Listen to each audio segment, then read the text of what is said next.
Hello everyone, सभी को जय हिंद। मैं आशीष कुमार स्वागत करता हूं आप सभी का हमारी आज की इस वीडियो में। तो जैसे हमारी पहले मैथ्स की इंटेंस रिवीजन सीरीज चल रही थी, तो वैसे ही हमारी ये मैथ्स की रिवीजन 360 सीरीज होगी। इसमें बेसिकली हम क्या करेंगे, मैथ्स के 25 क्वेश्चंस को डिस्कस करेंगे, ठीक। लेकिन ये 25 क्वेश्चन ऐसे ही नहीं डिस्कस कर लेंगे। जैसे एक क्वेश्चन होगा तो उससे रिलेटेड जो कॉन्सेप्ट होगा या उस चैप्टर से रिलेटेड जो कॉन्सेप्ट होगा, हम साथ ही साथ उसको भी डिस्कस करेंगे। तो इससे क्या होगा कि हमारी अप्रॉक्सीमेटली 40 कॉन्सेप्ट या फिर मैं बोलूँ तो 40 क्वेश्चन हमारे कवर हो जाएंगे, ठीक है। तो जो आप में से काफ़ी लोग मेरे को बोलते रहते हैं कि भैया हमें मैथ्स में डर लगता है, मैथ्स का रिवीजन कैसे करें, तो आप इस सीरीज़ के थ्रू मैथ्स का अच्छे से रिवीजन कर सकते हो, ठीक है। बिना देर किए हुए वीडियो को स्टार्ट करते हैं। वीडियो पसंद आती है तो लाइक कर देना, अपने दोस्त रिश्तेदार पड़ोसी जिसके साथ भी शेयर करना चाहते हो शेयर कर सकते हो, ठीक है। चैनल पे पहली बार आते हो तो चैनल को सब्सक्राइब कर लेना। चलते हैं हम अपने पहले क्वेश्चन की तरफ। पहला क्वेश्चन ये बोल रहा है कि Mandar has 2 grandsons, Ketan and Tushar. 11 years old Ketan gets some money from Mandar's wealth and 12 years old Tushar gets rest of the money, ठीक है। एक कोई मंदार है जिसके 2 पोते हैं, केतन और तुषार, ठीक। 11 साल का जो केतन है वो कुछ पैसे लेता है मंदार से, मतलब मंदार की वेल्थ से कुछ पैसे उसको मिलते हैं। वहीं पर 12 साल का जो तुषार है उसको कुछ पैसे मिलते हैं, जो बचे हुए पैसे हैं, ठीक। तो टोटल मंदार के पास जो पैसा है वो 2 लोगों में डिवाइड हो जाता है। But Ketan and Tushar will get money only when they turn 22 years old. दोनों ही जब 22 साल के हो जाएंगे ना, तभी उनको वो पैसा मिलेगा। आपने से मूवीज़ वगैरह में देखा होगा ना कि जब 18 साल के हो जाओगे या 18 साल की हो जाएगी तभी वो संपत्ति मिलेगी। तो बस वैसा ही सीन है, ठीक है। तो तब तक वो इंटरेस्ट पे बैंक में जमा रहती है 8% कंपाउंडेड एनुअली। जब दोनों 22 साल के हो जाते हैं तो उन्हें सेम अमाउंट मिलता है। उन्हें क्या मिलता है? सेम अमाउंट मिलता है। How much had Mandar given Tushar initially if total money with Mandar पास 24,700, ठीक। देखो सबसे पहले तो आपको एक चीज़ समझना होगा, कंपाउंड इंटरेस्ट में अमाउंट क्या होता है। देखो अगर 100% उसका प्रिंसिपल है, अगर 100 उसका प्रिंसिपल है और रेट ऑफ इंटरेस्ट 8% है, तो अमाउंट कितना हो जाएगा? 100 + 8 हो जाएगा। ये 1 साल के लिए हो जाएगा, ठीक। अब इसी तरीके से जैसे जैसे बढ़ता जाएगा तो कैसे बढ़ता है, आपको ये भी एक चीज़ पता होनी चाहिए। तो अमाउंट इज इक्वल टू होता है principal in the bracket 1 + R/100 की पावर n, ठीक है। ये बेसिक फॉर्मूला होता है कि नहीं होता है, बताना मुझे, ठीक। यानी कि जितने ही साल होगा, जितने साल बढ़ते जाएंगे उतना n की पावर हमारी ऐड होती चली जाएगी, उतनी ही हमारी पावर क्या होती चली जाएगी? n ऐड होती चली जाएगी। अब यहाँ पे देखो चलते हैं क्वेश्चन की तरफ। अगर केतन 11 साल का है, अगर केतन 11 साल का है तो केतन के लिए अमाउंट कितना होगा? केतन का अमाउंट कितना होगा? प्रिंसिपल यानी P1, ठीक है। प्रिंसिपल ऑफ केतन मान लेता हूँ 1 + R/100। R कितना है? 8%, तो 8/100 की पावर 11 होगा कि नहीं होगा? बताओ। केतन 11 साल का है तो उसके लिए 11 साल का होगा। वहीं पे तुषार के लिए आ जाते हैं। प्रिंसिपल ऑफ तुषार, इसके लिए अमाउंट क्या होगा? 1 + 8/100। केतन 12 साल का है तो इसके लिए यहाँ पे कितना लग जाएगा? 10 लग जाएगा, ठीक है। 12 + 10 = 22। वो बोल रहा है कि दोनों का जो अमाउंट है ना वो इक्वल है आपस में। ये दोनों अमाउंट आपस में क्या है? इक्वल है। अगर ये दोनों अमाउंट आपस में इक्वल है तो क्या मैं एक चीज़ लिख सकता हूँ? बोलो, इन दोनों इक्वेशन को मैं आपस में एक दूसरे के अगल बगल राइट कर सकता हूँ? राइट कर सकता हूँ कि नहीं राइट कर सकता हूँ, ठीक है। तो अब मैं इसको इरेज कर देता हूँ, ठीक। प्रिंसिपल ऑफ केतन 1 + 8/100, केतन के लिए 11 साल, ये अमाउंट इक्वल है, ठीक। तुषार के लिए 1 + 8/100 जिसको कि 10, ठीक है। अब देखो इन दोनों को अगर मैं डिवाइड करता हूँ तो ये सेम वैल्यू है, ये सेम वैल्यू है। ये पूरी 10 इसको काट देंगे तो यहाँ पे सिर्फ और सिर्फ एक ही बचेगा। बचेगा कि नहीं बचेगा? ठीक है। तो principle of Ketan upon principle of Tushar, इसको करोगे तो ये 108/100 हो जाएगा। तो ये बेसिकली 100/108 हो जाएगा। अब मैं 4 से इसको काट देता हूँ तो ये 25 हो जाएगा, और 4 से इसको काट देता हूँ तो ये 27 हो जाएगा। अब टोटली हमें पता चल गया, टोटली मंदार के पास कितना था? 24,700। लेकिन यहाँ पे कितने यूनिट है दोनों को ऐड करके? 20 20 40 5 20 20 40 47 5 52, ठीक। तो ये जो है ना, ये टोटल 52 यूनिट के बराबर है। टोटल कितने यूनिट के बराबर है? 52 यूनिट के बराबर है। अब इसको आप आसानी से कैलकुलेट कर सकते हो। किसका हमें बताना था? हमें बताना था तुषार का। तुषार का कितना है? 27 यूनिट के बराबर। देखो बेसिकली अगर इसको चाहो तो वैसे भी कर सकते हो कि तुषार को 27 मिला है, 27 यानी कि 9 का मल्टीपल है, तो 9 का मल्टीपल कौन सा है? 6 2 8 2 10 5 15 नहीं है, 3 2 5 7 5 12 5 17 9 का मल्टीपल नहीं है, 8 4 12 5 17 1 18 9 का मल्टीपल है, 8 4 15 5 20 2 22 9 का मल्टीपल नहीं है। तो ये हमारा एक अकेला 9 का मल्टीपल है। ठीक, अगर ऐसे नहीं करना चाहते हो तो यहाँ से निकाल लोगे, एक यूनिट की वैल्यू 24,700/52 हो जाएगी, तो 27 यूनिट की वैल्यू 27 से मल्टीप्लाई कर देंगे। ठीक है, इसको आप 13 से डिवाइड कर देना, फिर मल्टीप्लाई कर लेना, आपका 12,825 आ जाएगा। ठीक है, आई होप आप क्वेश्चन समझ गए होंगे जो मैं आपको समझाना चाहता था।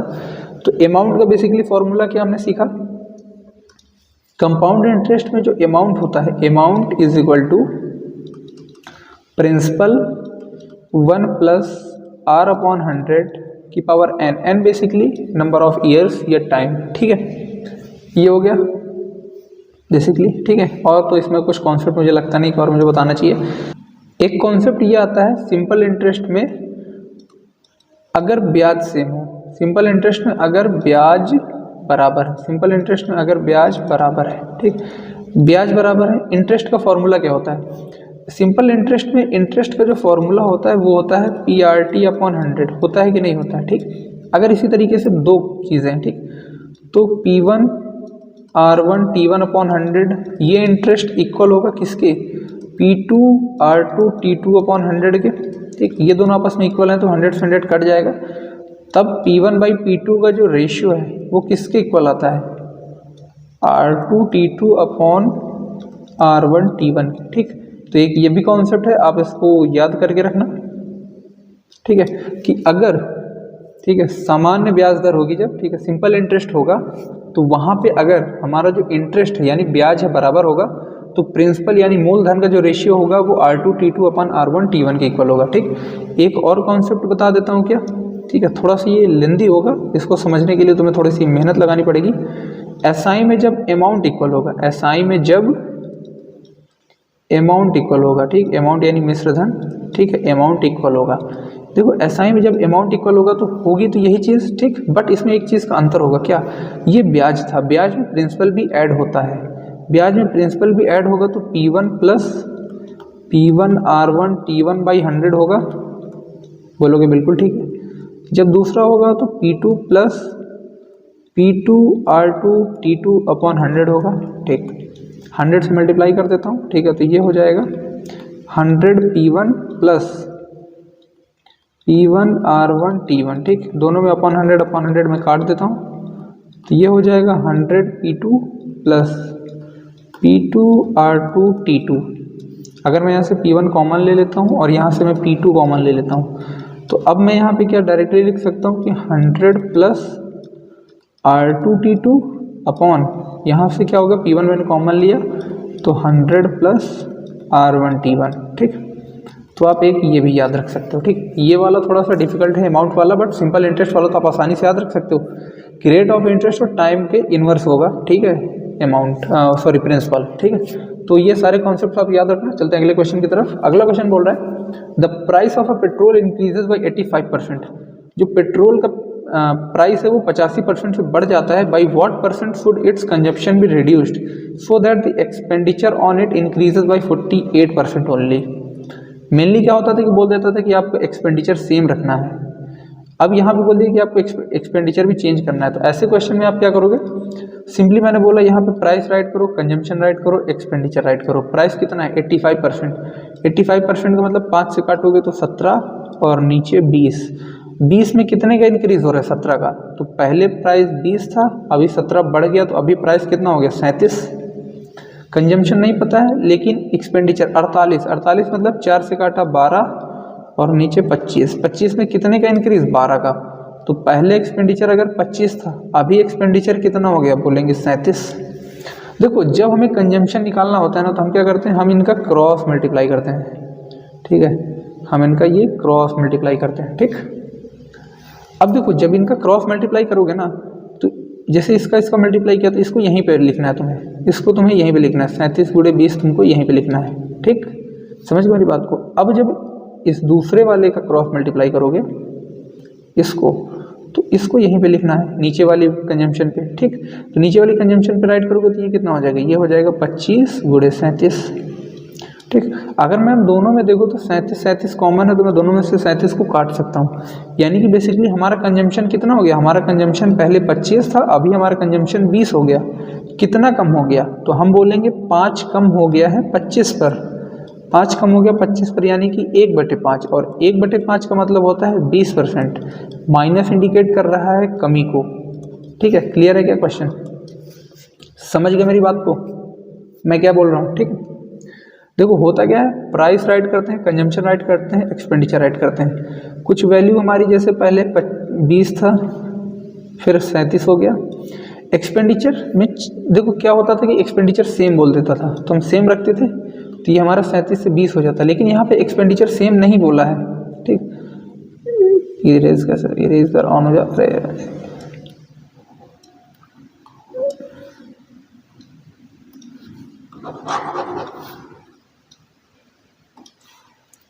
लेकिन जब बोल दिया कि आपका एक्सपेंडिचर चेंज हो रहा है, तो एक्सपेंडिचर हमारा हो रहा है 25 से 37। अब जब चेंज हो रहा है तो इन दोनों का क्रॉस मल्टीप्लाई करोगे, इसको यहीं पे लिख लोगे, इसका इससे मल्टीप्लाई करोगे तो इसको यहीं पे लिख लोगे। ठीक, और 37 से 37 कट जाएगा। समझ गए मेरी बात को। इस तरीके से प्राइस, कंजम्पशन और एक्सपेंडिचर वाले क्वेश्चंस को करते हैं। अगला क्वेश्चन बोल रहा है कि एक छात्र को एक पुस्तक की खरीद पर, ठीक है, ये हिंदी में थोड़ा सा एरर हो गया, ठीक है 4 प्रस्ताव मिल रहे थे, जिसमें कि पहले में 20% और 20% की 2 सक्सेसिव डिस्काउंट दिया जा रहा था कि पहले 20% छूट, फिर 20%, दूसरे में 25%, फिर 15% की छूट, 30% की छूट, 10% की छूट, 5% और 35% की छूट।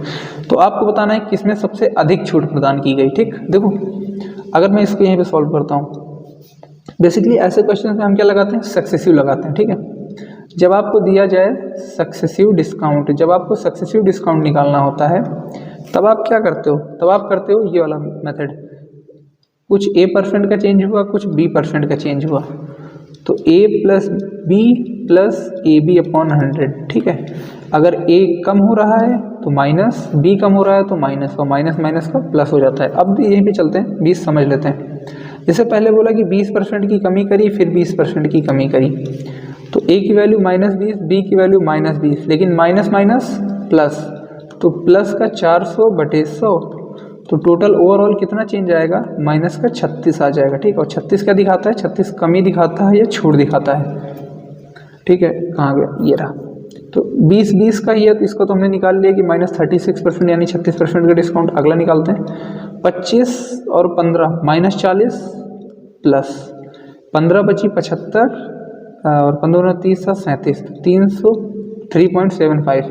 इसको सम करोगे तो अगर ये 4 होता तो 36, यानी कि ये आएगा माइनस का 36.25%, यानी कि आपको 36 से थोड़ा सा ज़्यादा डिस्काउंट मिलता है। अगला देखते हैं, -40 और प्लस कितना, +3 यानी कि इसमें आपको 37% का छूट मिल रहा है ओवरऑल। इसकी बात करते हैं तो इसमें -40 और 5 15 2, तो प्लस का 1.75, इसमें आपको 38.25 का डिस्काउंट मिल रहा है। तो सबसे ज़्यादा डिस्काउंट फोर्थ वाले ऑप्शन पे मिल रहा है। ठीक है, तो फोर्थ वाले ऑप्शन पे आपको सबसे ज़्यादा डिस्काउंट मिल रहा है। समझ गए होगे। जब भी आपको सक्सेसिव डिस्काउंट मिल जाए तो वहाँ पे ये सक्सेसिव वाला फॉर्मूला आपको लगा देना है, A + B + AB अपॉन 100। लेकिन अगर यहीं पे एक चीज़ मैं थोड़ा ये बोल देता है कि थोड़ा देखो समझने के लिए समझ लो कि A में हमने बोला 20% इंक्रीज हो रहा है, A में 20% बढ़ रहा है, B में 15% कम हो रहा है। तो A बढ़ रहा है तो A प्लस का होगा, B घट रहा है तो B माइनस का होगा। A + B हो गया। अभी प्लस और माइनस का मल्टीप्लाई क्या होता है, प्लस और माइनस का मल्टीप्लाई माइनस होता है, तो माइनस का 360 अपॉन 100। ठीक, समझ गए मेरी बात को। 5 - 3.6 = 1.4, ओवरऑल 1.4% की बढ़त होगी। ठीक है, जो कॉन्सेप्ट मैं समझाना चाहता था आई होप समझ गए होगे। ठीक है, कोई भी डाउट रहता है तो वीडियो में कमेंट करके ज़रूर बता देना। अगला क्वेश्चन बोल रहा है, the HCF of 2 number is 11। अगर 2 नंबर का HCF 11 है और उनका योग 132 है, दोनों नंबर 42 से ज़्यादा हैं, तो उन दोनों नंबर के बीच का डिफरेंस कितना होगा। सबसे पहले तो आपको एक चीज़ समझनी होगी कि अगर किसी भी नंबर का HCF K है, अगर HCF K है तो नंबर्स क्या क्या होंगे, तो नंबर्स हमारे KA होंगे और KB होंगे, जहाँ पर A और B का रेशियो जो होगा उसमें कुछ भी कॉमन नहीं होगा। समझ गए मेरी बात को? ठीक, अब देखो अगर HCF बोल दिया 11 है तो नंबर्स क्या होंगे? नंबर होंगे 11A और 11B। तो इनका सम तो हमें ऑलरेडी दिया गया है ना, 11A 11B is equal to 132। तो यहाँ से A प्लस B की वैल्यू आ जाएगी 12 के बराबर। ठीक, अब उसने बोल दिया कि जो नंबर है वो 42 से ज़्यादा है। तो अगर मैं एक को 1, 2 या 3 लेता हूँ तो नंबर 11, 22, 33 आएंगे जो कि हमारी वैल्यू सेटिस्फाई नहीं कर रहे हैं। इसका मतलब A की जो वैल्यू होगी वो 4 से ज़्यादा होगी, मतलब 3 से ज़्यादा होगी, 4 होगी तो B 8 होगा। लेकिन इनमें भी कुछ कॉमन आ रहा है तो ये वैल्यू भी सेटिस्फाई नहीं करेगी। हम लेते हैं 5 और 7। ठीक, तो अगर A की वैल्यू 5 है, B की वैल्यू 7 है तो हमारे नंबर्स क्या हो जाएंगे? हमारे नंबर्स 11 है यानी 55, 11B यानी कि 77 हो जाएंगे। क्या बताना? ठीक है, इनके बीच का डिफरेंस कितना है बताना? इनके बीच का डिफरेंस 22 है क्या, जो कि ऑप्शन नंबर डी पर है। समझ गया कि नहीं समझ गया मेरी बात को? ठीक, हमने 1, 2, 3, 4 इसलिए नहीं लिया। ठीक है, 1, 2, 3 इसलिए नहीं लिया क्योंकि 42 से वैल्यूज कम आ रही थी। 4 लेंगे तो B की वैल्यू 8 आएगी, यानी कि A और B के बीच रेशियो बन जाएगा जो कि नहीं बनना चाहिए था। तो इसलिए 4 और 8 भी हट जाएंगे। अब 5 और 7 ले लेते हैं। ठीक, तो 55 और 77 जिसमें कि हमारा सेटिस्फाई करेगा सारी सिचुएशंस। ठीक, बात करें LCM से रिलेटेड कुछ कॉन्सेप्ट्स की, तो आपको एक चीज़ हमेशा याद रखना होगा कि प्रोडक्ट ऑफ द नंबर, ठीक है, product of the numbers is equal to the product of LCM into HCF। ठीक, product of the numbers is equal to LCM into HCF। अच्छा, दूसरा कॉन्सेप्ट क्या है? LCM is equal to HCF into A into B। ठीक, जहां पर A और B क्या होगा? नंबर्स का रेशियो होगा। A और B क्या होगा? उन नंबर्स का रेशियो होगा। जैसे कि पिछले वाले क्वेश्चन में था, पिछले वाले क्वेश्चन में 11 हमारा क्या था? HCF, और A और B उनका रेशियो था। तो HCF निकालते तो 11A इंटू B हो जाता। ठीक है, समझ गए क्या? ठीक है, अगले क्वेश्चन पे चलते हैं।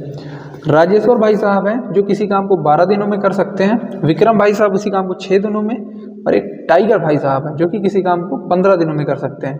वो एक साथ काम शुरू करते हैं। तो राजेश्वर भाई साहब जो हैं 2 दिन काम शुरू होने के बाद, और विक्रम भाई साहब काम खत्म होने के 3 दिन पहले काम को छोड़ देते हैं। हे भगवान, अब ऐसे क्वेश्चन को कैसे करेंगे? हमें तो इसका कॉन्सेप्ट भी नहीं पता है। देखो, जब किसी काम को कर रहे होते हो आप काम कर रहे हो, ठीक है, आपके साथ आपका दोस्त भी काम कर रहा है। अब मैंने बोला कि आपके दोस्त ने 2 दिन बाद काम छोड़ दिया। आपके दोस्त ने 2 दिन बाद क्या किया है? काम छोड़ दिया। जब आपके दोस्त ने 2 दिन काम छोड़ दिया तो मैं एक काम करता हूँ, आपके दोस्त ने 2 दिन बाद काम छोड़ा है ना, तो आपके दोस्त ने सिर्फ 2 दिन ही काम किया है, तो मैं आपके दोस्त का 2 दिन का काम माइनस कर देता हूँ। मैं आपके दोस्त का 2 दिन का काम अगर माइनस कर दूँ तो मैं ये बोल सकता हूँ कि सारा काम A ने ही किया होगा। ठीक, आप काम कर रहे हो, आपके साथ आपका दोस्त भी काम कर रहा है, लेकिन आपने और आपके दोस्त ने सिर्फ 2 दिन तक साथ में काम किया। तो अगर मैं आपके दोस्त का 2 दिन का काम हटा दूँ तो मैं क्या बोल सकता हूँ कि पूरा काम आपने अकेले किया होगा? आप बोलोगे ठीक है, चलो। अब मैं बोलता हूँ कि आप काम कर रहे हो, आपके साथ आपका दोस्त भी काम कर रहा है, दोनों साथ में काम कर रहे होते, लेकिन काम खत्म होने के 3 दिन पहले, काम खत्म होने के 3 दिन पहले, ठीक है, काम जैसे यहाँ पे खत्म हो रहा है 3 दिन पहले, काम खत्म होने के 3 दिन पहले क्या होता है? आपका दोस्त काम छोड़ देता है, आपका दोस्त काम छोड़ देता है। अब देखो, अगर मैं बोलूँ कि 3 दिन का आपके दोस्त का भी काम मैं जोड़ दूँ तो क्या मैं ये बोलूँगा कि उस पूरे काम को आपने और आपके दोस्त ने किया होगा? अगर आपका दोस्त 3 दिन पहले काम छोड़ रहा है तो मैं बोल दूँ भाई ये लो अपना 3 दिन का एक्स्ट्रा काम, तुम इसे भी पूरा करो। तो मैं क्या बोलूँगा कि उस पूरे काम को अब आप और आपका दोस्त पूरा करते हो। ठीक, नहीं समझे हो तो क्वेश्चन में समझ जाओगे। देखो, राजेश्वर किसी काम को 12 दिनों में करता है, ठीक, ओके, विक्रम उसी काम को 6 दिनों में करता है, और टाइगर उसी काम को 15 दिनों में करता है। सबसे पहले तो हमें काम निकालना होगा। तो टाइम जो होता है ना, उसका हम LCM ले लेते हैं तो हमारा क्या वर्क आ जाता है, 60 आ जाएगा। तो राजेश्वर की इफिशियंसी 5, विक्रम की इफिशियंसी 10 और टाइगर की इफिशियंसी 4। अब देखो यहाँ पे हो क्या रहा है, यहाँ पे बोला ये गया है कि काम शुरू हो गया है। ठीक, काम शुरू है, काम शुरू कर देते हैं। ठीक, काम सभी ने एक साथ काम शुरू किया, RVT। ठीक, सबने काम शुरू किया, लेकिन 2 दिन बाद राजेश्वर काम छोड़ देता है। ठीक, ये 2 दिन हो गए, ये क्या है, ये 2 दिन है। 2 दिन राजेश्वर ने काम किया। ठीक है, अभी विक्रम काम कर रहा है, टाइगर भी आगे काम कर रहा है, लेकिन काम खत्म होने के 3 दिन पहले, काम खत्म होने के ये 3 दिन पहले, ठीक, ये 3 दिन पहले, काम खत्म होने के 3 दिन पहले विक्रम ने काम छोड़ दिया। ठीक, ओके। अब मैं अगर यहाँ पे बोलूँ कि राजेश्वर के 2 दिन का काम हटा देते हैं, टोटल 60 काम था, 60 में से राजेश्वर के 2 दिन का काम -10 और विक्रम के 3 दिन का काम जोड़ देते हैं, विक्रम के 3 दिन का काम जोड़ दें, विक्रम के 3 दिन का काम जोड़ देते हैं, तो विक्रम के 3 दिन का काम जोड़ेंगे तो +30, 60, 30, 90 -10 80, काम कितना हो गया 80, जिसमें राजेश्वर पूरी तरह से हट गया है। राजेश्वर पूरी तरह से हट गया है, काम विक्रम और टाइगर ने किया है। ठीक, तो 80 यूनिट काम को विक्रम और टाइगर करते हैं। इसको सॉल्व कर लेते हैं क्या, ठीक है, 2 से काट देते हैं तो 40/7 आ जाएगा, 7 5 35, 5 सही 5/7। ठीक है, तो पता नहीं इसमें कितना क्या ही कुछ गलत है, कुछ ऑप्शन आई थिंक मिस्टेक होगी, समझ गए, लेकिन जो कॉन्सेप्ट हम बता रहे हैं, ठीक है, इसको 5 कंप्लीट 5/7 कर लो। ठीक है, ऑप्शंस मैंने देखे तो 5 कंप्लीट 5/7 ही है। ठीक है, देखो जो काम कुछ दिन करने के बाद छोड़ता है उसके काम को पूरी तरह से हटा दो, उसको भी हटा दो। ठीक, लेकिन जो काम कुछ दिन पहले छोड़ रहा है उसको थोड़ी सी रियायत दे दो और उसको उतने दिन का काम और दे दो और उसको जोड़ लो अपने साथ। ठीक है, तो जैसे राजेश्वर भाई साहब ने 2 दिन तक ही काम किया था तो उनका हमने हटा दिया, लेकिन विक्रम ने काम 3 दिन पहले छोड़ा था खत्म होने के, तो मैंने कहा ये काम करो विक्रम, तुम अपना 3 दिन का काम और कर लो और तुम मेरी टीम में शामिल हो जाओ। ठीक है, बस यही हमने कर दिया है। तो जो आफ्टर डेज छोड़ेगा उसके काम को माइनस कर देंगे पूरी तरह से और उसको हटा देंगे, लेकिन जो बिफोर होगा उसके काम को जोड़ देंगे और उसको अपने साथ जोड़ लेंगे। ठीक, समझ गए, चलते हैं अगले क्वेश्चन पे। The speed of a stream is 9 km/h, a boat can go 56 kilometre down stream. देखो जब धारा के साथ आप चलोगे तो आपकी स्पीड क्या होगी, B+S होगी, बोट और स्ट्रीम की होगी डाउन स्ट्रीम में। ठीक, डाउन स्ट्रीम। जब अप स्ट्रीम चलोगे, धारा के विपरीत जाओगे, तो बोट की स्पीड माइनस स्ट्रीम की स्पीड होगी। ठीक, हमें यहाँ पे दिया गया है total time, total time is equal to होता है अप स्ट्रीम के लिए टाइम और डाउन स्ट्रीम के लिए टाइम। डाउन स्ट्रीम के लिए टाइम बराबर क्या होगा, डिस्टेंस अपॉन स्पीड। स्पीड हमें बोट की नहीं पता है, स्ट्रीम की पता है, ये हो गया डाउन स्ट्रीम के लिए, प्लस अप स्ट्रीम के लिए 28/B-9 और हमें टोटल टाइम दिया गया है 7 आवर्स। अब देखो जब इस तरीके का क्वेश्चन आ जाएगा ना, तो आप या तो क्वाड्रेटिक इक्वेशन बनाओगे तो थोड़ा लेंदी पड़ेगा, उससे बेटर यह है कि आप ऑप्शंस उठा करके इस पर सेटिस्फाई करा लो, इस पर आप ऑप्शन उठा करके सेटिस्फाई करा लो। एक काम देखो, अगर मैं यहाँ पे 16 रखता हूँ तो ये 16 9 25 हो जाएगा और 7 हो जाएगा, तो यहाँ पे तो 4 आ जाएगा, लेकिन 56/25 क्या 3 दे रहा है, नहीं दे रहा है, तो ऑप्शन खत्म। 9 रखते हैं, 9 9 0 हो जाएगा, तो ऑप्शन ये भी नहीं सेटिस्फाई करेगा। 15 रखते हैं, जब 15 रखोगे तो 56/15 9 कितना होता है 24 प्लस 28, 15 - 9 यानी कि 6। अगर मैं इसको 4 से डिवाइड कर दूं तो 14 और ये 6, तो 28 4 32 10 42, 42/6 इज इक्वल टू 7, यानी कि हमारा ऑप्शन सी इस पर क्या कर जाएगा, सेटिस्फाई कर जाएगा। ठीक है, तो जब भी ऐसी इक्वेशन बने, ठीक है, तो आपको क्या करना है, सिंपली सेटिस्फाई करा लेना है। ठीक है, कॉन्सेप्ट्स क्या ही लगेगा इसमें, बस एक ही चीज़ है, डाउन स्ट्रीम के लिए जो स्पीड होगी धारा के साथ में जब जाओगे तो बोट तो चलेगी चलेगी, साथ में धारा की होगी रफ्तार। अप स्ट्रीम में थोड़ा सा चेंज हो जाएगा, अप स्ट्रीम के लिए बोट माइनस स्ट्रीम हो जाएगा। ठीक, और टाइम बराबर क्या होता है, डिस्टेंस अपॉन स्पीड, या फिर मैं बोलूँ तो STD, speed into time is equal to distance. ये फॉर्मूले आपको याद रखने हैं। अगले क्वेश्चन पे चलते हैं। 400 सेब 1200 रुपये प्रति 100 की दर से खरीदे जाते हैं और 800 रुपये के लाभ पर बेचे गए, यानी कि 1200 रुपये में 100 सेब, 1200 रुपये में 100 सेब, तो 400 सेब कितने में, 4800 में, 800 के लाभ पर बेचे, यानी कि बेचे कितने पे, 5600 पे। कितने का फ़ायदा हुआ, हम बोल सकते हैं कि हाँ 800 का फ़ायदा हुआ, वो तो हमें ऑलरेडी पता चली गया। ठीक है, अब क्या बोल रहा है, सेबों का विक्रय मूल्य ज्ञात करना है पर दर्जन। तो 5600 में हमने बेचे हैं 400 सेब, तो एक सेब हमने बेचा है 14 रुपये का, तो 12 सेब कितने का बेचेंगे? ठीक है, 168 रुपये का, जो कि ऑप्शन नंबर ए पर है। ठीक, इजी था, इसमें कुछ बताने लायक था नहीं। अगला क्वेश्चन है, when difference between compound interest and simple interest for 3 years is 244 at 5% interest per annum, the principal is. ये क्वेश्चन तगड़ा है। ठीक है, देखो जब भी 2 साल का होता है या 3 साल का होता है, बहुत इंपॉर्टेंट है। ठीक है, SI and CI difference for 2 years। ठीक है, SI and CI difference for 2 years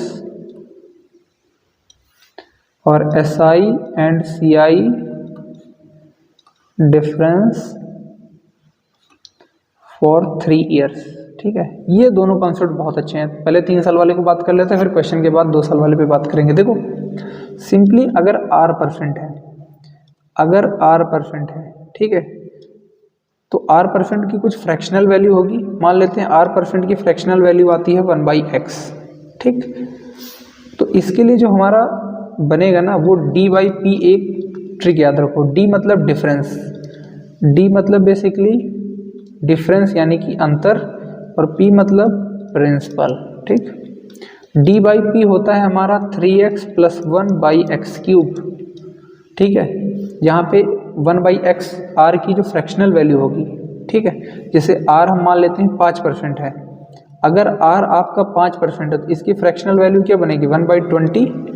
तो ये जो 20 है ना, यही x हो जाएगा। ठीक, यही क्या हो जाएगा? x हो जाएगा। क्वेश्चन पे आते हैं। ठीक है, 3 साल के लिए 5% इंटरेस्ट रेट, 5% का मतलब 1/20। इसको 1/x से कंपेयर करोगे तो x की वैल्यू कितनी आ जाएगी? 20। मैंने बोला D/P, D/P, P कितना होता है? Px³ और D कितना? 3x + 1। इसको हम इक्वल करते हैं, तो 20 × 60 = 61, और ये हमारा हो जाएगा 8000। अगर ये जो 61 की वैल्यू 244 रुपये है, 61 की वैल्यू 244 है यानी कितना है? × 4 है, तो प्रिंसिपल की भी वैल्यू × 4 होगी, कितना हो जाएगा? 32000। बताओ क्लियर है क्या कॉन्सेप्ट? ठीक है, जो छोटी सी ट्रिक है, इजी है क्या? अगर ऐसे नहीं करना चाहते हो तो फिर तुमको वही चीज़ अपनानी पड़ेगी, PRT/100 करोगे और उसके लिए P ब्रैकेट में 1 + R/ फलाना ढिमकाना करोगे। ठीक है, तो उससे बेटर ये ही है, मैं बोलूँगा। ठीक है, उससे बेटर क्या है? उससे बेटर यही है कि PR/100 करने से, की पावर करने से बेटर है ऐसे कर लो, ज़्यादा अच्छा है। ठीक है, ये ट्रिक है।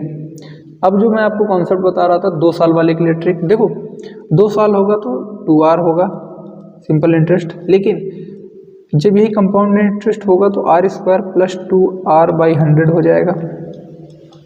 हो जाएगा कि नहीं हो जाएगा? दोनों का जब डिफरेंस करोगे तो कितना आएगा? दोनों का डिफरेंस करोगे तो R²/100% होगा। यही तो आएगा, बताओ। दोनों का डिफरेंस यही तो आएगा। तो जब SI और CI 2 साल का लिए डिफरेंस हो तो PR²/100 हो जाएगा। ठीक है, PR²/100, ख़त्म बात। ठीक है, PR²/100%। कोई दिक्कत? कोई इसमें दिक्कत आई तो होप नहीं आई होगी। ये बेसिकली सक्सेसिव ही लगाया, दोनों को माइनस कर लिया। ठीक, ओके। आगे अभी आगे क्वेश्चन होगा तो बता दूंगा, नहीं तो नेक्स्ट सेट में करवा दूंगा। अगला बोल रहा है कि एक काम को 1 दिन में 20 पुरुष, 30 महिलाएं या 50 लड़के पूरा कर सकते हैं। अगर 20 आदमी 1 दिन काम करते हैं, काम खत्म। 30 महिलाएं 1 दिन काम करेंगे तो काम खत्म। 50 लड़के 1 दिन काम करेंगे तो काम खत्म। जब कभी ऐसा आता है ना और वाले, तो और वाले में हम क्या करते हैं? सिंपली इक्वल करते हुए चले जाएंगे। 20 मेन इक्वल हैं 30 वुमेन के, और 30 वुमेन इक्वल हैं 50 बॉयज़ के। अब यहाँ से मैं इनका क्या रेशियो ले सकता हूँ? ठीक है, यहाँ से अब मैं इनका रेशियो ले सकता हूँ। इनका रेशियो लेने के लिए अगर लोगे तो 300 आएगा, 300 लोगे तो मेन की वैल्यू 15 आ जाएगी। देखो जब कभी, अब यहाँ पे 3 का रेशियो लेना होता है ना, जब कभी 3 का रेशियो लेना हो तो सबसे पहले काम करो, ये 0 से 0 कट जाएगा। ठीक, मेन की वैल्यू बतानी है, वुमेन की वैल्यू बतानी है, बॉयज़ की वैल्यू बतानी है। देखो जब कभी आप वैल्यू बतानी हो ना, जैसे मेन की वैल्यू बतानी है तो मेन वाली वैल्यू को छिपा लो, 3 और 5 बचेगा कितना? 15। वुमेन की वैल्यू बतानी है तो वुमेन वालों को छिपा लो, 10। बॉयज़ की वैल्यू बतानी है तो बॉयज़ वाले को छिपा लो, बाकी दोनों को मल्टीप्लाई कर दो 6। तो ये बेसिकली इनकी वैल्यूज़ या फिर इनकी बोले तो इफ़िशेंसी हो जाएंगी। ठीक, अगर मेन वुमेन और बॉयज़ की इफ़िशेंसी पता चल गई तो वर्क निकाल सकते हो क्या। वर्क इज इक्वल टू क्या होता है, जैसे 20 आदमी हैं और एक आदमी की क्षमता 15 है, एक ही दिन काम करते हैं यानी कि 300 यूनिट का ही तो काम होगा। W की वैल्यू 10 रख के देख लो तभी भी 300 यूनिट ही काम आएगा। काम कितना यूनिट है, 300 यूनिट। अब बोल रहा है कि अगर 2 मेन है, 2 मेन का मतलब 2M, 2M मतलब 20, 5 बॉयज़ का मतलब 30 अल्टरनेट डेज पे वर्क करते हैं और 6 वुमेन उनके साथ में काम करती हैं। यानी कि देखो अब आएगा असली इस खेल का मज़ा, लेकिन आई थिंक उससे पहले लैपटॉप की बैटरी थोड़ी सी कम हो गई है तो मैं उसको थोड़ा सा चार्जिंग पे लगा लेता हूँ। तो लैपटॉप को मैंने चार्जिंग पे लगा दिया है। ठीक है, अब आते हैं क्वेश्चन पे। दो आदमी एक आदमी 15 काम करता है, तो सॉरी यहाँ पे 2 आदमी मिलकर 30 काम करेंगे। ठीक, और 6 वुमेन उनके साथ में काम करेंगे यानी कि 60 यूनिट काम। देखो पहले दिन क्या हो रहा है, पहले दिन 2 आदमी काम करेंगे और 6 औरतें काम करेंगी। 2 आदमी 30 यूनिट, औरतें 60 यूनिट, कितना काम हो गया 90। सेकेंड डे क्या होगा, सेकेंड डे 5 लड़के 30 यूनिट काम और 6 औरतें 60 यूनिट काम। सेकेंड डे भी 90 काम, यानी कि 2 दिन में कितना काम हो गया बताना। 2 दिन में 180 काम हो गया। ठीक, 90 90 90। ठीक, थर्ड डे 3 दिन में कितना काम हो गया 270। 3 दिन में 270 काम हो गया बताना। 3 दिन में 270 काम हो गया, बचा कितना काम 30 यूनिट काम। 30 यूनिट काम ये 90 में से जाएगा, कितना हो जाएगा 1/3। तो 3 सही 1/3 दिन लगेंगे। बताओ देखो अगर 90 यूनिट एक दिन में काम होता है, 90 यूनिट काम एक दिन में होता है और हमें 30 काम करना है, यानी कि कितना टाइम लगेगा 1/3 टाइम लगेगा। तो 3 सही 1/3 हो जाएगा क्या। ठीक, चलो अगला क्वेश्चन बोल रहा है सचिन सोल्ड कितना टाइम हो गया यार, 10 क्वेश्चन में तो काफ़ी टाइम लग गया है। ठीक है, थोड़ा अपनी रफ्तार को भी बढ़ाते हैं। Sachin sold 152 chairs and gain equal to the selling price of 52 chair. देखो एसपी कितनी है, एसपी हम बोलेंगे 152 चेयर है, एसपी 152 चेयर्स है। ठीक, और प्रॉफिट कितने का है, तो हम बोलेंगे प्रॉफिट है 52 चेयर का, प्रॉफिट है 52 चेयर का।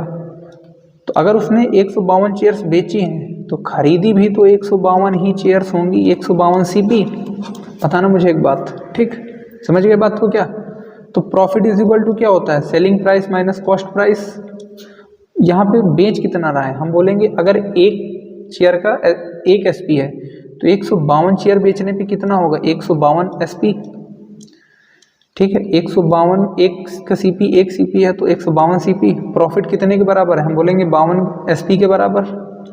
ठीक है, सिंपली इसको इधर उधर करके सॉल्व करोगे तो ये हो जाएगा 152 CP is equal to 100 SP. तो यहाँ से सीपी अपॉन एसपी का जब रेशियो ले लोगे तो ये 100/152 आ जाएगा। 100 पे प्रॉफिट हो रहा है 52 का, कितने % का प्रॉफिट होगा 52 का।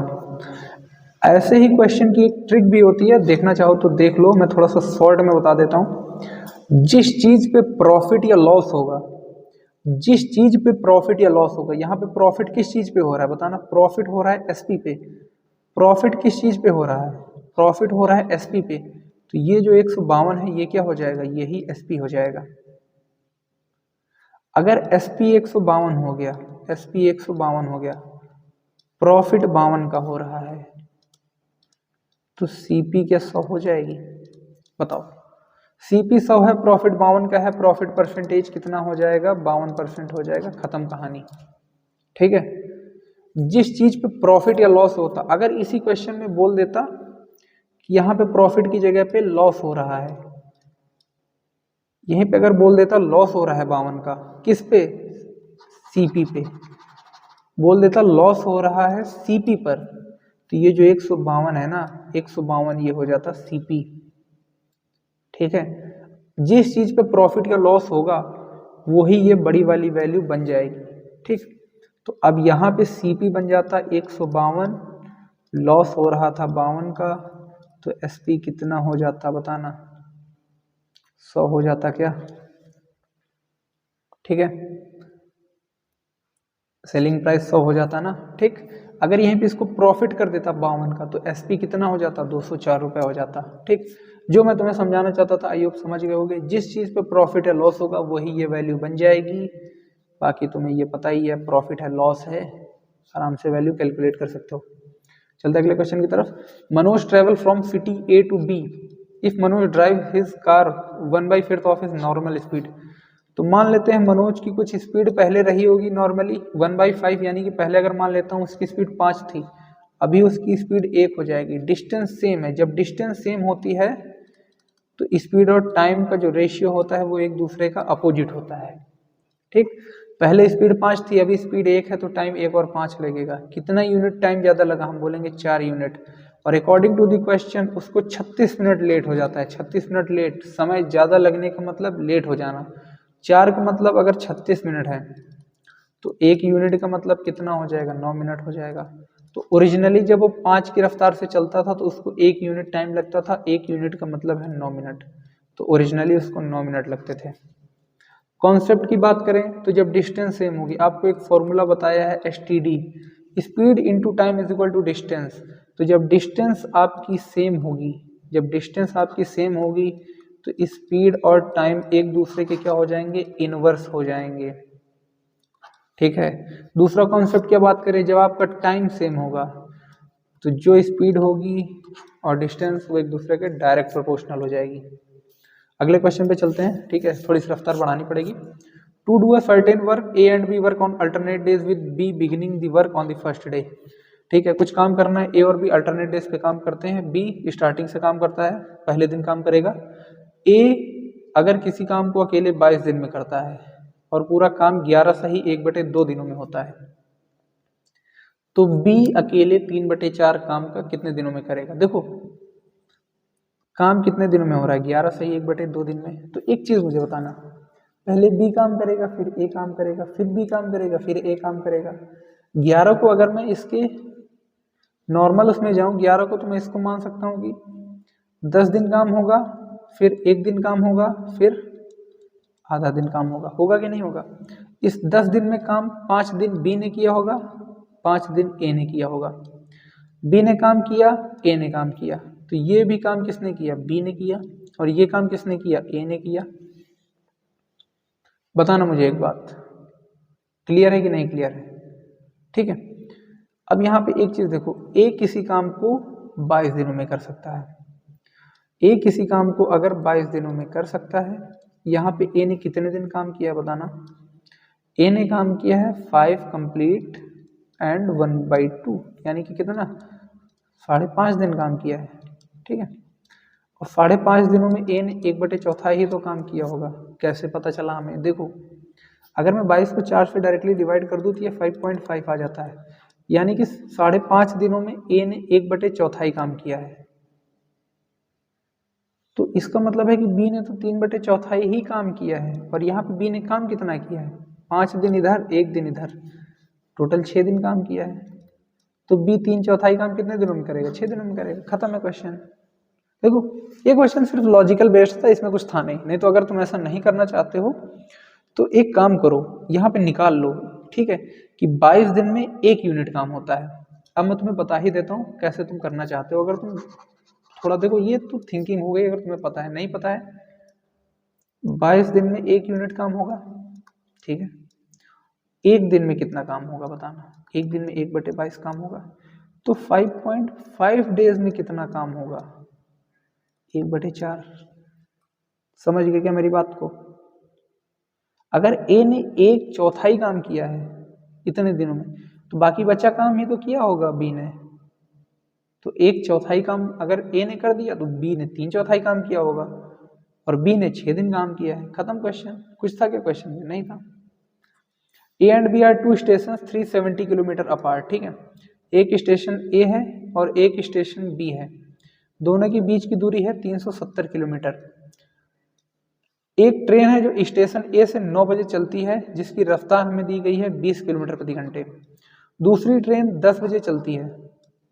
देखो जब भी ऐसे क्वेश्चन आते हैं ना, तो एक काम करो, दोनों के लिए पहले ये निकालो कि दोनों ट्रेन एक ही टाइम पे चलती हैं। अगर पहली ट्रेन 9 बजे यहाँ से निकली है, 1 घंटे में 20 किलोमीटर उसने कवर कर लिए। अब 10 यहाँ पे भी बज रहे हैं, ठीक है, 10 AM, और 10 यहाँ पे भी बज रहे हैं। 20 किलोमीटर दूरी कवर हो गई है, तो बची ये दूरी कितनी, ये दूरी बच जाएंगे 350 किलोमीटर बची है।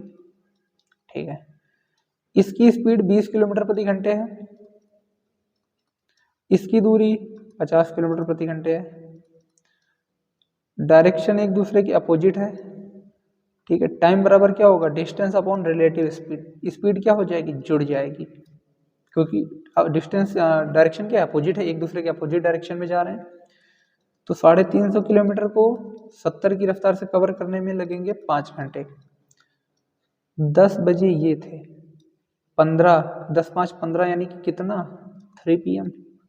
तो आपस में एक दूसरे पे कब मिलेंगी, 3 PM पे मिलेंगी। देखो समझ गए क्या बात को। देखो जब मीटिंग पॉइंट वाला कॉन्सेप्ट आता है ना, तो मीटिंग पॉइंट वाले पे टाइम सेम होता है। ठीक है, लेकिन हमें टाइम बताना ही नहीं है, हमें बेसिकली यहाँ पे डिस्टेंस बतानी ही नहीं कि कौन कितनी डिस्टेंस चल रहा है, हमें टाइम ही निकालना है। तो जब टाइम ही निकालना है तो टाइम बराबर डिस्टेंस अपॉन स्पीड होता है, और रिलेटिव लग रहा है तो डिस्टेंस अपॉन रिलेटिव स्पीड लगा देंगे। ठीक है, देखो एक ट्रेन थी वो 9 बजे चल चुकी थी, हमें दोनों को 10 बजे तक लाना था, तो 20 किलोमीटर पहले ने कवर कर लिए, तो 20 किलोमीटर हमने 370 में से घटा दिया, तो बचा 350 किलोमीटर। अब 350 किलोमीटर 70 की रिलेटिव स्पीड से कवर अप होगा, तो मीटिंग पॉइंट 5 घंटे बाद होगा, और 10 5 15 यानी कि 3 बजे होगा। यार मुझे थोड़ी सी ठंडी लग रही, तो मैं कैप भी लगा लेता हूँ ना यार भाई। ओके ठीक है, देखो क्वेश्चन बोल रहा है x is the greatest 3 digit number exactly divisible by 12 20 and 25। जब कभी ऐसा क्वेश्चन आ जाए कि एक ऐसा नंबर बताओ जो एग्जैक्टली डिविजिबल हो इन नंबर से, तो वहां पे हम क्या करते हैं, एलसीएम ले लेना है इन नंबर्स का। एलसीएम ऑफ किसका लेंगे, एलसीएम ऑफ 12 20 एंड 25 लेंगे, तो हमें वो नंबर पता चल जाएगा जो इनसे एग्जैक्टली डिविजिबल होगा। तो 2 दूनी 4 थे 12, 2 दूनी 4 है 5 ले आएंगे, 5 एक और लेंगे 25, कितना हो गया, 2 दूनी 4 थे 12 5 60 5 300, यानी 300 वो नंबर है जो एग्जैक्टली इनसे डिविजिबल होगा। लेकिन हमें ग्रेटेस्ट 3 डिजिट नंबर बताना है। अब अच्छा ग्रेटेस्ट 3 डिजिट नंबर होता है कौन सा है, वो होता है 999। तो इसके अकॉर्डिंग जब हम करेंगे तो इसको 300 से डिवाइड कर दे तो 99 हमारा रिमाइंडर रहेगा, वो हटा देंगे, तो हमारा जो ग्रेटेस्ट 3 डिजिट नंबर होगा जो एग्जैक्टली इनसे डिविजिबल होगा वो होगा 900। देखो 300 से हम 999 को जब डिवाइड कर देंगे, ठीक है, तो यानी कि 99 अगला जाएंगे तो 4 डिजिट का हो जाएगा, यानी कि 900 ही हमारा वो सबसे बड़ा नंबर होगा जो एग्जैक्टली डिविजिबल होगा। 900 को नंबर मिल गया, हमें बताना है क्या, सम ऑफ डिजिट बताना है। Sum of digit is equal to 9 होगा, 9 + 0 + 0 इज इक्वल टू 9। यहीं पे एक और कॉन्सेप्ट आता है, अगर यहीं पे ये बोल देता find the number which is exactly divisible by 12 20 and 25 and leaves reminder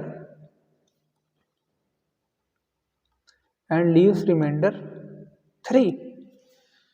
ऐसा नंबर बताना है जो एग्जैक्टली डिविजिबल कर दे, एग्जैक्टली डिविजिबल हो और लीव रिमाइंडर 3। ऐसे क्वेश्चन में क्या करना है, देखो जो इनसे एग्जैक्टली डिविजिबल होगा वो नंबर हमें पता चल गया 300, एलसीएम ऑफ 12 20 एंड 25 300। अगर एक ही रिमाइंडर बच रहा है तो हम क्या करेंगे, उसको जोड़ देंगे, तो हमारा नंबर बन जाएगा 303, यानी कि 303 वो नंबर होगा जिसको अगर हम एग्जैक्टली डिविजिबल करते हैं तो हमारा क्या होगा, 3 रिमाइंडर बच जाएगा। लेकिन मैं अगर ये बोल देता कि 3 डिजिट का वो नंबर बताओ, तब हमें क्या करना होता, सबसे पहले तो हमें वो निकालना होता जो इससे एग्जैक्टली डिविजिबल हो जाए, वो होता 900। तो 900 में हम रिमाइंडर जोड़ देते, ठीक, समझ गया क्या। लेकिन यहाँ पे एक और कॉन्सेप्ट आता है, ठीक है, वो कॉन्सेप्ट क्या है, वो ये कॉन्सेप्ट है कि एग्जैक्टली डिविजिबल बाई, ठीक है, जो एग्जैक्टली डिविजिबल हो जाएगा 12 20 एंड 25 से एंड लीव्स रिमाइंडर 8, ठीक है, 16 एंड 21। अब क्या करोगे मेरे भाई, अब तो फंस गए। देखो ये क्वेश्चन एग्जैक्टली मैंने पे बनाया है, ठीक है, कुछ मिस्टेक हो जाए तो मेरे को माफ कर देना, बस कॉन्सेप्ट समझ लेना। अगर ऐसा बोल देता है कि उसको 12 20 और 25 से करते हैं तो एग्जैक्टली डिविजिबल हो जाएगा, लेकिन लीव्स रिमाइंडर 8 16 एंड 21, ठीक है, देखो अभी एग्जैक्टली डिविजिबल तो नहीं होगा ना, क्योंकि लीव्स रिमाइंडर बच रहा है, ठीक है, ये सेम चीज़ पिछले वाले में भी कर दी थी, तो एग्जैक्टली तो डिविजिबल कहाँ होगा, ठीक है, इससे डिवाइड होगा लेकिन रिमाइंडर इतना बचेगा, ठीक। देखो 12 20 और 25 से डिवाइड करने पे ऐसा ऐसा रिमाइंडर बच रहा है, तो यहाँ पे सबसे पहले हम के निकालते हैं। के क्या होता है, 12 - 8 4, 20 माइनस 16 4, 25 माइनस 21 4। बेसिकली ये जो 4 है ना, ये हमारा निगेटिव रिमाइंडर है। क्यों? क्योंकि 8 हमारा पॉजिटिव रिमाइंडर है, 4 हमारा निगेटिव रिमाइंडर है, इसलिए ये माइनस होगा। के क्या होगा? माइनस होगा। जब एक रिमाइंडर आता था तो रिमाइंडर को जोड़ते थे, लेकिन यहाँ पे एलसीएम लोगे तो 300 में से आपको 4 घटा देना है, 300 में से आपको 4 को घटा देना है, तो हो जाएगा 296।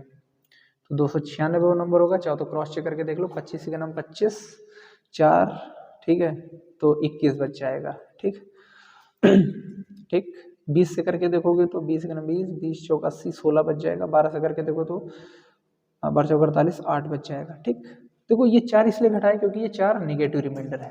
ठीक है, निगेटिव है इसीलिए -4 हो गया। आई होप कॉन्सेप्ट समझ गए होगे। अगली वीडियो में इसके भी क्वेश्चन मैं करा दूंगा। अगला क्वेश्चन बोल रहा है the third proportion to x and x plus 100 is 405।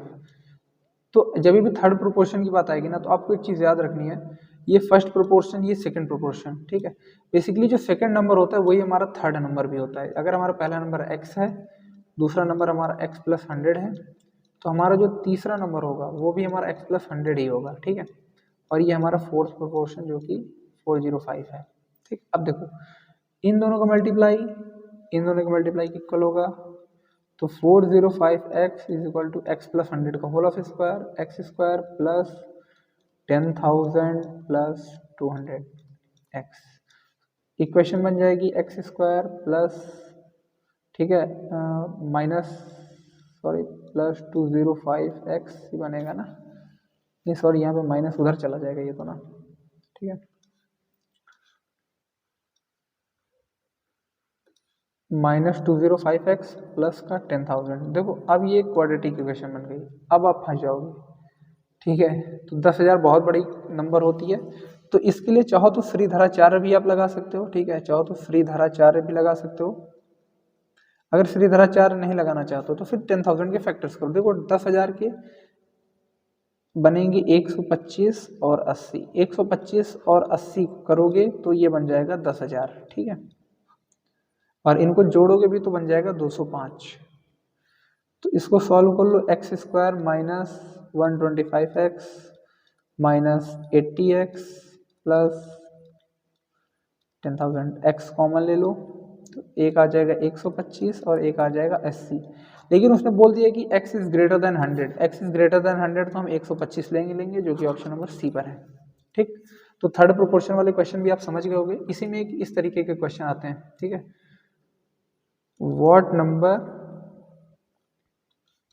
must be added, what number must be added और what number must be subtracted, ठीक है, so that these numbers are in proportion। ठीक है, तो इस तरीके के क्वेश्चन मैंने पिछली वीडियो में करा रखे हैं, अब एक बार जाके देख लेना, ये बहुत ही इंपॉर्टेंट होते हैं। ठीक है, ऐसा कौन सा नंबर जोड़ें जिससे कि ये नंबर समानुपात में आ जाए, ऐसा कौन सा नंबर घटाएं जिससे ये नंबर समानुपात में आ जाए। अगला क्वेश्चन ये बोल रहा है कि if at same rate of interest in a 2 year the simple interest is 40 rupees.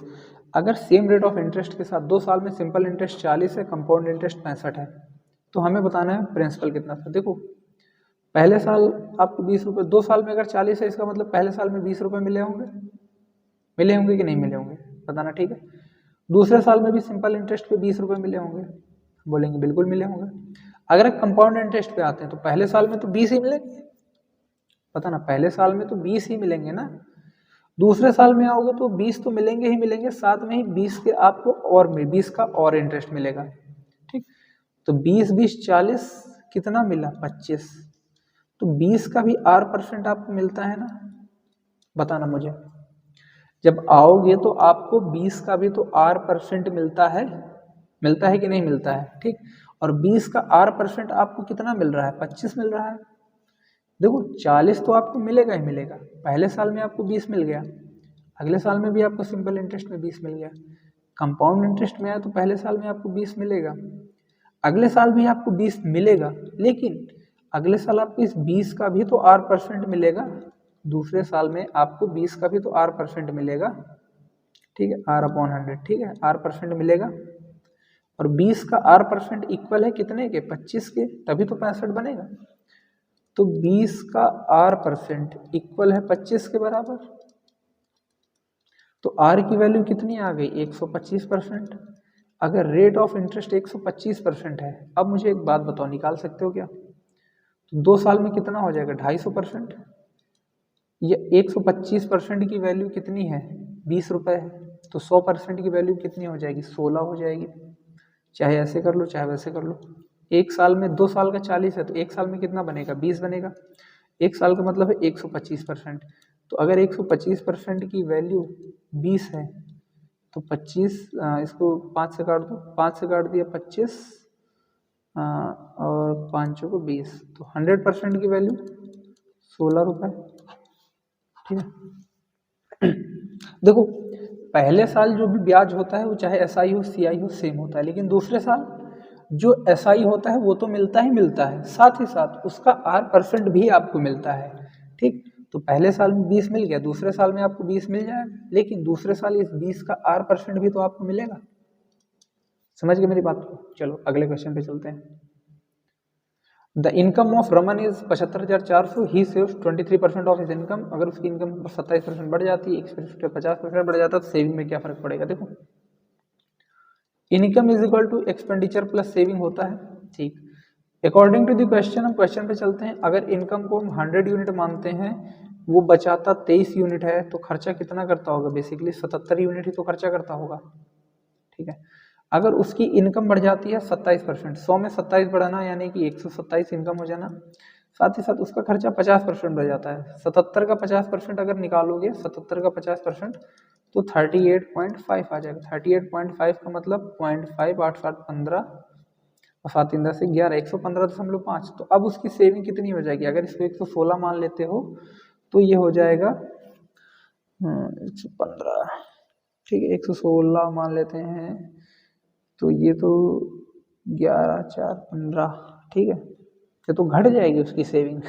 ठीक है, चलो जो भी हो, उसकी सेविंग अगर घट रही है तो कोई दिक्कत नहीं है, हम उसकी सेविंग को घटा ही देते हैं। 116 मान ले रहा था तो 11 हो जा रहा था। ठीक है, तो 11 पॉइंट कितना हो जाएगा? 5 हो जाएगा। तो उसकी सेविंग में क्या हुआ? डिक्रीजमेंट हुआ। कितने का? उसकी सेविंग में डिक्रीजमेंट हुआ 11.5 यूनिट का। ठीक है, अगर 100 यूनिट मानी थी, 100 यूनिट माना था, तो 1 यूनिट की वैल्यू कितनी हो जाएगी? 754। अगर 1 यूनिट की वैल्यू 754 है तो 11.5 यूनिट की वैल्यू 754। ठीक है, अगर आप इसको मल्टीप्लाई कर लो देखो, बटे 10 कर लो, 5 से काट दोगे 23, 5 से काट दोगे 2 बार ही कट जाएगा, 2 से काट दो इसको। ठीक है, तो 37,377। ठीक है, यूनिट प्लेस पे 1 आ जाएगा, और यूनिट प्लेस पे 1 एक ही ऑप्शन पे है, डी ऑप्शन पे। खत्म क्वेश्चन। ठीक, तो इस तरीके आपको थोड़ा सा ट्राई करना सीखना होगा। अगला क्वेश्चन बोल रहा है कि A does half as work as B in 3/4 of the time, यानी कि ए जो है बी द्वारा किए गए का आधा काम करता है 3/4 समय में। अगर ए को 3/4 समय देते हैं तो जितना काम बी ने किया है उसका आधा काम करता है। ऐसे क्वेश्चन में आपको सिंपली एक काम करना है, ए और बी आपको लिख लेना है। ठीक है, ये ए भाई साहब हो गए, ये बी भाई साहब हो गए, उनको टाइम दे दिया गया और उनके द्वारा वर्क ले लिया गया। ठीक है, तो अगर देखो बी को अगर हम 4 यूनिट टाइम दे रहे हैं तो ए को 3 यूनिट टाइम देंगे। यही तो मतलब हुआ 3/4 समय। अगर बी को 4 यूनिट टाइम देंगे तो उसका 3/4 कितना होगा? ए को टाइम मिला 3। अगर बी ने 2 यूनिट काम किया है तो ए ने 1 यूनिट काम किया होगा, आधा काम किया है। यही तो बात बनी ना, यही तो क्वेश्चन में बोला गया है कि जब ए को 3/4 टाइम दिया जाता है बी का, तो वो बी से आधा काम करता है। अब देखो यहाँ पे तुम्हें वर्क पता है, तुम्हें यहाँ पे टाइम पता है। ठीक है, अब चाहो तो तुम दोनों को वर्क इक्वल करके वहां पे दोनों की एफिशिएंसी निकाल सकते हो, कुछ भी कर सकते हो। ठीक है, अब देखो यहाँ पे क्वेश्चन ने आगे बोल दिया कि अगर दोनों को 66 दिन लगते हैं किसी काम को पूरा करने में ठीक है, तो अगर मैं मान लेता हूँ कि दोनों का वर्क सेम है, अगर दोनों का वर्क सेम है, दोनों का वर्क अगर सेम होगा तो अगर मैं इसको 2 यूनिट कर देता हूँ तो इसको टाइम कितना लगेगा? 6 यूनिट लगेगा। बोलो, अगर काम बढ़ जाएगा तो टाइम बढ़ेगा कि नहीं बढ़ेगा? बिल्कुल बढ़ जाएगा। काम बराबर हो गया। ठीक है, दोनों को लग रहे हैं कितने दिन? 66 दिन लगते हैं। 6 4 10 का मतलब हो गया 10 यूनिट, और 6.6 के हिसाब से आप निकाल सकते हो। अब उसमें बोल दिया कि how many days shall be allowed to take to complete work. देखो, सबसे पहले तो अगर उसको एक ही काम को करने में 6 और 4 लग रहा है तो यहाँ पे वर्क निकालो, तो 12, 6 दूनी 12 और 4 3 12, ठीक, तो ए की इफिशियंसी 2, बी की इफिशियंसी 3, ए की इफिशियंसी 2, बी की इफिशियंसी 3। उसने बोला है कि टुगेदर, टुगेदर का मतलब कितना, 5 यूनिट। 66 दिनों में 5 यूनिट एक साथ काम करके, इसका मतलब काम कितना रहा होगा, 330 यूनिट। बी की इफिशियंसी 3 की आई है, बी की इफिशियंसी 3 की आई है, तो बी को 110 दिन लगेंगे। चाहो तो ऐसे कर सकते हो, अगर ऐसे नहीं करना चाहते हो तो सिंपली आपको एक चीज़ राइट करनी होगी कि आपको मानना होगा कि 1 यूनिट काम है, बी को 3/4 देते हैं तो वो इतना काम करता है, वो इतना काम करता है, उस तरीके से करना होगा। लेकिन उससे बेटर ये लगता है, देखो ये थोड़ा सा ऊट पटांग तरीके आपको लग रहा होगा, लेकिन ये बेटर वे है। ए और बी है, बी को अगर 4 यूनिट टाइम दिया जाता है तो ए को 3 यूनिट टाइम दिया जाएगा। वर्क ए 1 यूनिट करेगा, बी 2 यूनिट करेगा। ठीक, ये तो बोला है कि ए आधा काम करेगा। अब अगर मैं वर्क को भी इक्वल कर लेता हूँ, वर्क को अगर मैं इक्वल कर लेता हूँ तो जो ए का टाइम है वो 6 यूनिट हो जाएगा। ठीक है, अब मैंने बोल दिया कि ए को 6 यूनिट लगता है, इसको 4 यूनिट लगता है, तो टोटल वर्क निकालते हैं तो 12 बनेगा। तो यहाँ से ए और बी की बेसिकली इफिशियंसी हमें मिल गई। अगर दोनों एक दिन में कितना काम करेंगे, एक दिन में 5 यूनिट, तो 66 दिन में कितना काम किया होगा, 330 यूनिट। यानी कि 330 हमारा क्या था, 330 यूनिट हमारा टोटल काम था। अभी जो 330 हमारा टोटल काम है ना, इसको ये क्या कर दिया मैंने, ये तो कट गया, अभी वापस भी नहीं आएगा क्या, खैर छोड़ो। 330 यूनिट टोटल काम है, 330 यूनिट बी करेगा, बी की इफिशियंसी 3 है, तो टाइम बराबर work done upon efficiency. Work कितना है 330, इफिशियंसी 3 है, 110 दिन लगेंगे। खत्म हो गया का क्वेश्चन। ठीक है, कोई भी डाउट हो जिस भी क्वेश्चन में एक बार कमेंट कर देना। ठीक, अगला क्वेश्चन बोल रहा है there are 49 members in a group, 35 members in a group and 31 members in a group सी।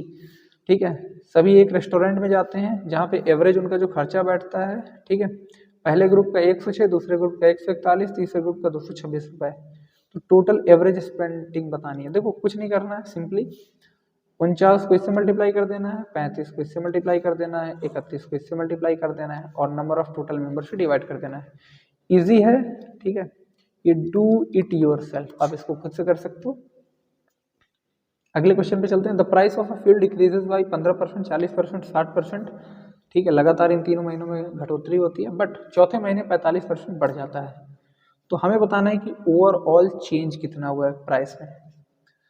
15% का मतलब 3/20, 40% का मतलब 2/5, 60% का मतलब 3/5। सिंपली जैसा जैसा बोल रहा है वैसा वैसा हम राइट करेंगे, हम कुछ भी एक्स्ट्रा नहीं राइट करेंगे। 20 में से 3 की कमी हुई यानी कि 20 से 17 हो गया, 5 में से 2 की कमी हुई यानी कि 3 हो गया, 5 में से 3 की कमी हुई यानी कि 2 हो गया। फोर्थ मंथ में 45% इंक्रीज करता है यानी कि 9/20, यानी कि 20 था तो कितना हो गया, 29 हो गया। कुछ नहीं करना है, 2 से 20 को काट दो, 10 हो जाएगा, 20 पंचे 100, 5 हो जाएगा 5000। इसको करोगे तो ये बन जाएगा 29 गुणे 51, 29 गुणे 51, 51 को मैं 50 + 1 लिख सकता हूँ, 0 5 9 45, 1450 + 29, तो ये हो जाएगा 1479। कितने की कमी आई, अब हमें ये बताना है। ये तो बहुत कमी हो गई, कोई नहीं, कमी बताएंगे। अगर मैं इसको 1500 मान लेता हूँ तो कितना होगा 3500। देखो ये कैलकुलेशन करने के थोड़े से तरीके होते हैं। अगर मैं इसको मान लेता हूँ 3500 तो यानी कि 1500, अगर इसको मैं 1500 मान लेता हूँ तो कमी कितनी की 3500, लेकिन और कम है। ठीक है, तो कितना हो जाएगा 3521 हो जाएगा कि नहीं हो जाएगा। तो 3521 की कमी हुई कितने पे, 5000 पे, 5000 पे यानी कि 5000 इंटू 100 करोगे तो 2 जीरो कट जाएंगे, 1 जीरो काट के यहाँ पे पॉइंट लगा दो सिंपली। 5 7 35, 0 5 चौको 20, 5 दूनी 10, इतना का क्या हुआ, डिक्रीजमेंट हुआ है, कमी हुई। खत्म क्वेश्चन, आगे बढ़ते हैं। 400 पेयर्स वर बॉट एट 1230 पर 100, 1230 में 100 खरीदे जाते हैं, तो 400 कितने पे खरीदे जाएंगे, तो जो 400 खरीदे जाएंगे, 0 4 12 12 48 से 4920, तो 400 जो नाशपाती हैं वो इतने पे खरीदे जाएंगे। वहीं पे 980 के प्रॉफिट पे ये बेचे जाते हैं, तो जो टोटल बेचे गए कितने पे बेचे गए, 49 9 58 58 और 80 20 100, यानी कि कितना 5900 पे बेचे जाते हैं। प्रॉफिट कितने का था, तो प्रॉफिट था 49, सॉरी सीपी था 4920। Selling price per dozen of pairs, ठीक है। देखो 5900 में 400 बेचे जाते हैं, 2 जीरो से 2 जीरो काट दो तो 12 कितने पे बेचे जाएंगे, 177 पे बेचे जाएंगे। खत्म के क्वेश्चन, ठीक, इजी था। Abhishek and Deepanshi undertake to do piece of work for 1000, wage से रिलेटेड है। तो वेज से रिलेटेड मैं आपको कॉन्सेप्ट बता देता हूँ। स्लाइड कहाँ गई, यहाँ पे ही देख लो, ठीक है। इसी स्लाइड पे आप वर्क देख लो जो मैं बताना चाहता हूँ। देखो जब भी वेज वाले क्वेश्चन आएंगे ना, तो आपको एक चीज़ याद रखना है, अगर टाइम सेम है, अगर टाइम सेम है देन जो आपका वेज होगा वो डायरेक्टली प्रोपोर्शनल होगा किसके, इफिशिएंसी के, क्योंकि work done is equal to क्या होता है, इफिशिएंसी, ठीक है। Work done is equal to efficiency into time, ये होता है। देखो मजदूरी हमेशा किस पे दोगे, काम पे दोगे, मजदूरी हमेशा काम पे ही तो दोगे, लेकिन जब समय बराबर होगा, जब समय बराबर होगा तो work done is equal to efficiency into time होता है। जब समय बराबर हो जाएगा तो वर्क इफिशिएंसी के इक्वल हो जाएगा। समझ गए मेरी बात को। लेकिन अगर टाइम अलग अलग है, अगर टाइम अलग अलग है, अगर टाइम अलग है देन तब मजदूरी जो दोगे वो काम पर दोगे, ठीक। क्वेश्चन पे आओ। अभिषेक और दीपांशी 1000 में काम करने का ठेका लेते हैं। अभिषेक अकेले इसे 5 दिनों में कर सकता है, दीपांशी 10 दिनों में कर सकती है।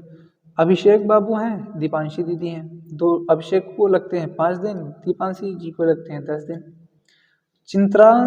चित्रांश की मदद से वे इसे 2 दिनों में पूरा कर लेते हैं, ठीक।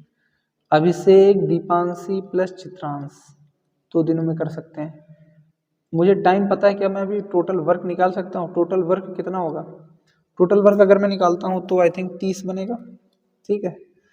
6, 3, 15, ठीक है। अब देखो ए की इफिशिएंसी 6 है, डी की इफिशिएंसी 3 है, सी की इफिशिएंसी 15 है। कुछ गलत कर दिया क्या, 5, 10, 2, तो मैं 10 भी तो ले सकता था, 3 लेने की कोई ज़रूरत ही नहीं थी, ठीक है। चलो ए डी सी, ए को लगते हैं कितना, ए को लगते हैं 5 दिन, डी को लगते हैं 10 दिन, सी को लगते हैं 2 दिन। एलसीएम लोगे तो 10 आ जाएगा, ठीक है। 30 से भी करते तो हो जाता, कोई दिक्कत नहीं थी। तो ए की इफिशिएंसी 2, डी की इफिशिएंसी 1, सी की इफिशिएंसी 5, ठीक है। मतलब सी मतलब ए प्लस डी प्लस सी, ठीक।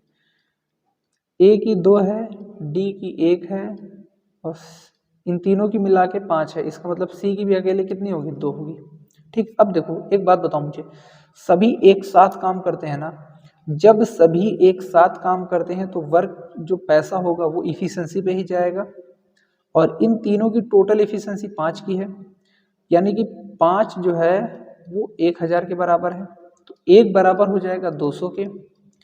चित्रांश की 2 इफिशिएंसी है, तो 2 यूनिट का मतलब 400 रुपये हो जाएगा, क्या, क्योंकि एक साथ काम करते हैं, क्योंकि वे एक साथ काम करते हैं। अगर अलग अलग बोल देता कि उसने 2 दिन काम किया, उसने 3 दिन काम किया, तो हमें उनका अलग अलग वर्क निकालना पड़ता, फिर हमें पैसा बांटना पड़ता। लेकिन उन्होंने बोल दिया कि वो एक साथ ही काम करते हैं, तो डायरेक्टली हमने इफिशिएंसी निकाल ली, टोटल 5 यूनिट के बराबर आया। अब टाइम चाहे जितना हो, हमें उससे मतलब नहीं है, क्योंकि टाइम सेम है, तो वो एट द एंड कट जाएगा। तो 5 यूनिट का मतलब 1000, 1 यूनिट का मतलब 200। चित्रांश ने दो इफिशिएंसी है उसकी, तो 400 के बराबर। Average of 13 number is 57. The average of first 3 number is 48 and that of the next 7 number is 58. 11 number जो है वो 12वें नंबर का 2 गुना है, और 12 नंबर जो है 12वां नंबर वो 13वें नंबर से 3 कम है, कोई दिक्कत नहीं।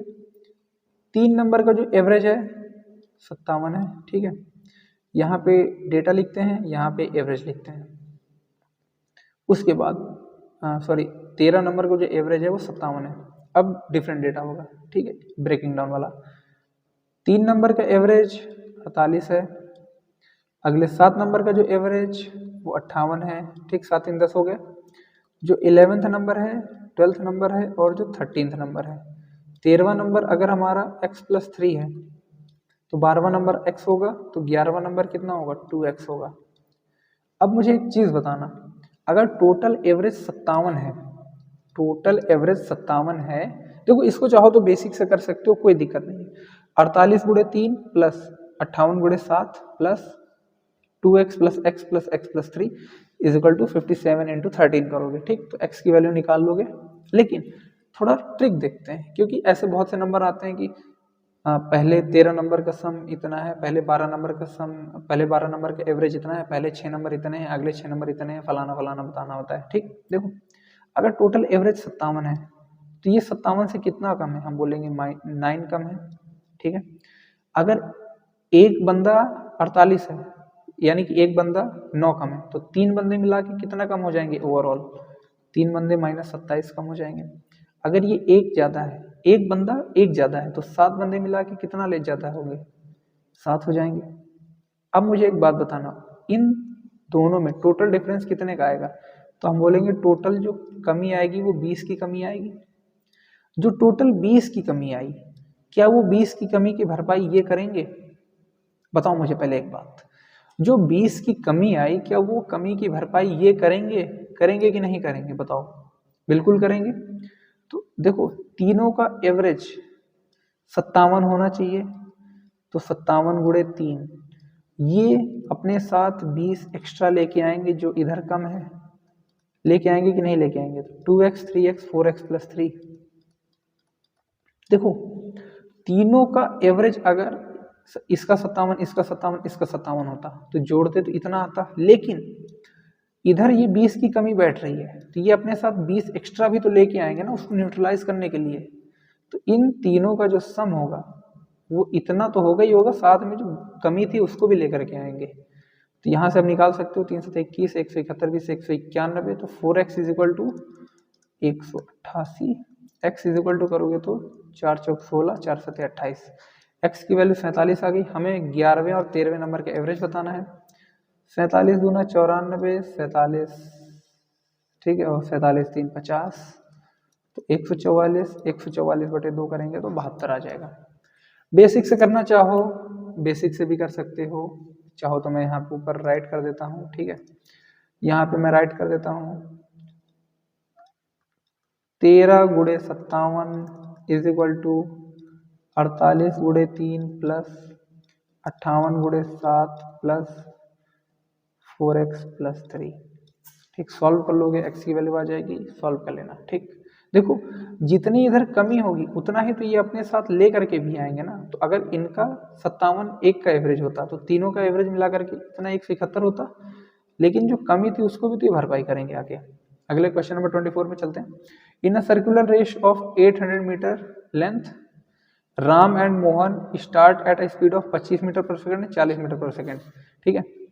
और एक ही दिशा में दौड़ते हुए तो वो पहली बार स्टार्टिंग पॉइंट पे कब मिलेंगे। देखो अगर ये बोल देता कि फर्स्ट टाइम कब मिलते हैं, देखो यहाँ पे एक चीज आपको समझनी होगी, फर्स्ट टाइम मिलना और first time at starting point पे मिलना, ठीक है। पहली बार मिलना और पहली बार स्टार्टिंग पॉइंट पे मिलना, दोनों में अंतर होता है, ठीक है। पहली बार मिलना टाइम बराबर distance upon speed, distance speed की जगह पे रिलेटिव स्पीड। लेकिन जब वो पहली बार स्टार्टिंग पॉइंट पे मिलेंगे तो हम क्या करेंगे, पहले T1 निकालेंगे फिर T2 निकालेंगे, उसका हम क्या लेंगे, एलसीएम लेंगे। T1 T2 क्या है, मतलब जितने मेंबर्स होंगे उनके द्वारा कितना टाइम लिया जा रहा है उस सर्कुलर डिस्टेंस को पूरा करने में। जैसे इस क्वेश्चन में 25 मीटर पर सेकंड की रफ्तार से 800 मीटर की दूरी है, तो हम पहले T1 निकालेंगे, ठीक, जो कि है राम। तो राम के द्वारा टाइम कितना लिया जाएगा, टाइम बराबर distance upon speed, distance 800 metre हो जाएगी और स्पीड कितनी है 25 मीटर। सॉल्व करोगे तो 32 सेकंड लगेंगे क्या, तो राम को लगे 32 सेकंड। मोहन को कितना टाइम लगेगा, मोहन को 800 मीटर कवर करने में 40 मीटर पर सेकंड की उससे लगेंगे कितना, 20 सेकंड। देखो दोनों का टाइम अलग अलग निकाल लिया हमने। अब जब स्टार्टिंग पॉइंट पे मीट करेंगे ना, ठीक है,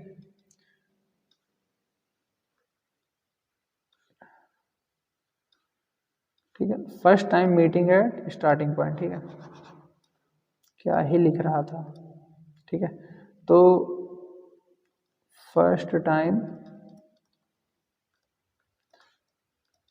एट स्टार्टिंग पॉइंट, जब वो पहली बार स्टार्टिंग पॉइंट में मिलेंगे, जब वो पहली बार स्टार्टिंग पॉइंट में मिलेंगे क्या करेंगे, तो हम एलसीएम लेंगे अलग अलग टाइम निकाल करके, ठीक है। एलसीएम ऑफ 32 और 20, एलसीएम 32 और 20 लोगे तो 20 पंचे 100 5 160, ठीक।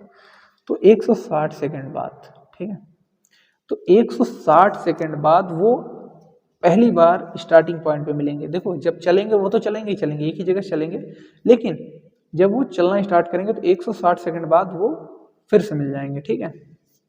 अगर यहाँ पे बोल दिया होता कि पहली बार कब वो मिलेंगे, तो पहली बार डिस्टेंस कितनी थी 800, रिलेटिव स्पीड लगाते, सेम डायरेक्शन थी माइनस हो जाती, सेम टाइम सेम डायरेक्शन थी माइनस हो जाती, तो 40 - 25 15 आ जाता, ठीक। तो जो टाइम लगता वो पहली बार मिलने का लगता, ठीक। समझ गए मेरी बात को, ओके। चलो इसी में एक और पूछा जाता है कि वो कितने नंबर ऑफ पॉइंट्स पे मीट करेंगे, ठीक है, वो बात की बातें हैं।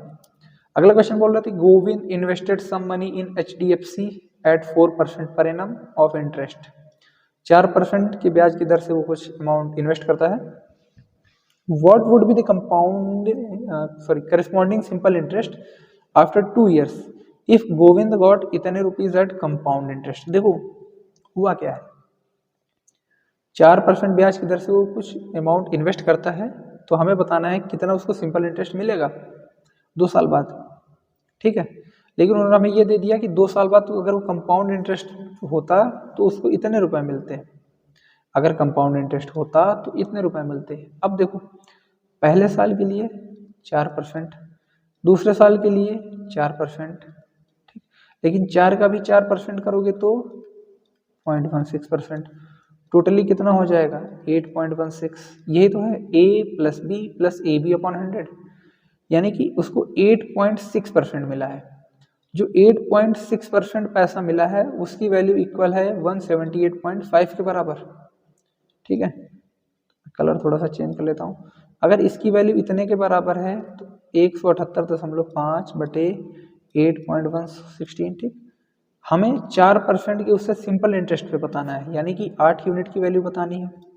खत्म हो गया क्या क्वेश्चन, 4 से काट दो, 4 से काट दो, 4 दूनी 8, ठीक है, एक 0 और लगा दो, 0 से एक 0 कट जाएगा, तो 4 से काटा तो ये 20 हो गया, 4 से काटा 4 दूनी 8 0 4, 4 से काट दो 5 बारी, 4 से काट दो 51 बारी, ठीक है। मुझे लगता है 17 से कटेगा क्या, बिल्कुल कट जाएगा, 17 का नाम 17, 17 × 5 = 85, 17 × 51, 3 से काट दो इसको 35 बार, तो 35 × 5 कितना हो जाएगा 175, ठीक है। समझ गए क्या। देखो कंपाउंड इंटरेस्ट होता तो a + AB + AB/100 ये भी लगा सकते हो 2 साल के लिए, ठीक है।